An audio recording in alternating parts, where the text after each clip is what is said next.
Now I'm going to introduce you to double integration using polar coordinates. So let's say you're trying to find out the volume underneath this surface within this specified region. It's a semicircle of radius 1 governed by this. So our normal routine is to convert this using Cartesian form. We would convert it into this. But the thing is, this is a nightmare to integrate with respect to y. So this e to the power of this thing is a nightmare to integrate.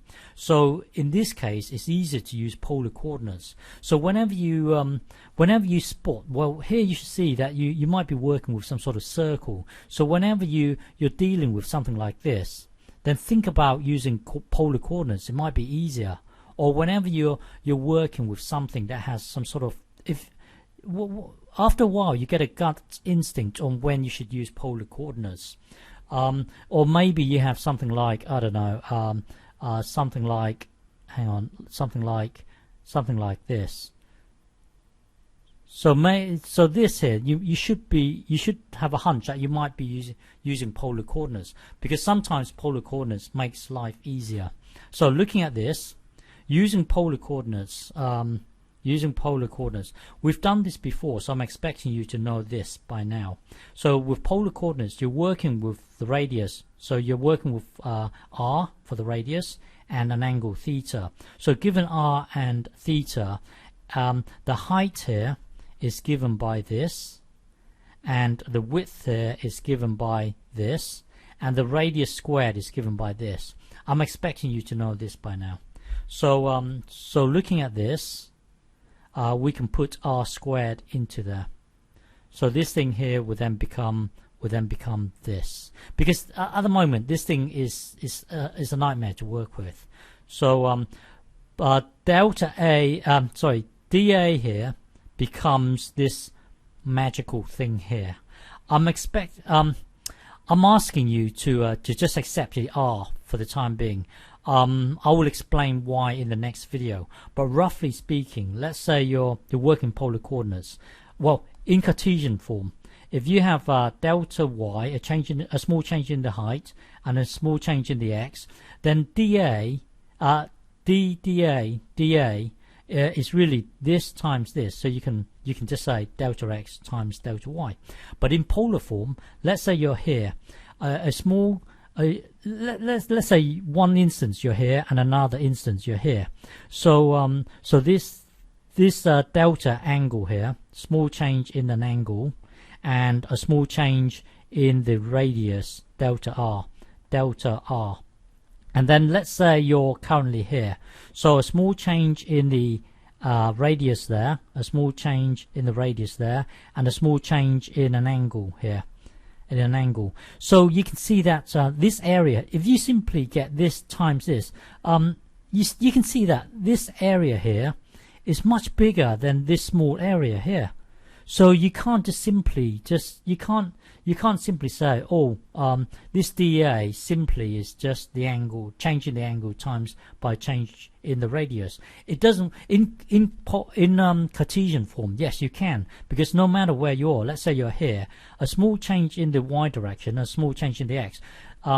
This delta A here will always be dy times dx, or dx times dy. Let's say you're here, a small change in the y, delta y, and then a small change in the delta x. The area will always be this times this. But then if you're working polar form, this area here would be much bigger than, let's say you're here, this small area here. So it's the change in the area is not a simple case of getting the delta theta times delta r. It's not that kind of a relationship. So for the time being, I'm asking you to accept that there's this magical r in there for the time being. In the next video, I will justify it. Okay, so please accept it for the time being, that this thing here is this thing here. Put this into here, and then that will then give you this, and then the radius you're scanning from r. So really you want to do this. You're scanning along like this. You want to scan the whole region. So you can see that if you look at the radius, you're moving from r equals 0 to 1, r equals 0 to 1, r equals 0 to 1, r equals 0 to 1, r equals 0 to 1. So this is r equals 0 to 1. And then you're scanning all the way through. For if you think in terms of the angle, look, you can see that you're scanning the angle from an angle of 0 all the way to pi. So you're scanning the angle from 0 all the way to pi. And if you find this hard to accept, just go back to Riemann's. So Riemann's sum, the delta r, which is this dr thing here, delta theta. So you've got a summation nested inside another summation here. So when theta equals 1, an angle of, let's say, 1, this loops around. So let's say r equals 1, so that would be this area here. R equals 2, so r gets incremented. R equals 2, that would be this area. R equals 3, it would be this. R equals 4, it would be this. R equals 5, 6, and so on. And then after you've looped around, this thing here gets incremented by 1. So now when theta equals 2, you're looking at an angle of 2. So this is an angle of 1. This here is an angle of 2. So when theta is 2, this thing loops around once again. So when r equals 1 is here, r equals 2 is here, r equals 3 is here, r equals wherever, 4, 5, 6, and then once it has looped around, then you will increment the angle by another 1, so that would be 3. So this is an angle of 1, angle of 2, angle of 3. So now this loops around again. So when r equals 1, 2, 3, 4, 5, 6, and so on. So you can see that's why you're scanning from 0 to 1, and the angle is scanning from 0 to pi. So you're actually doing this. You're scanning all the way through. Well, anyway, that will then take us to here. That will then take us to here. And remember, I will explain this R thing in the next video. So now we are currently here, so the rest is just plain sailing. So this is easy to integrate now because this is the derivative of this. So when you integrate this, it will just become this. Without this R, it's a nightmare to integrate. But luckily, there's this magical R.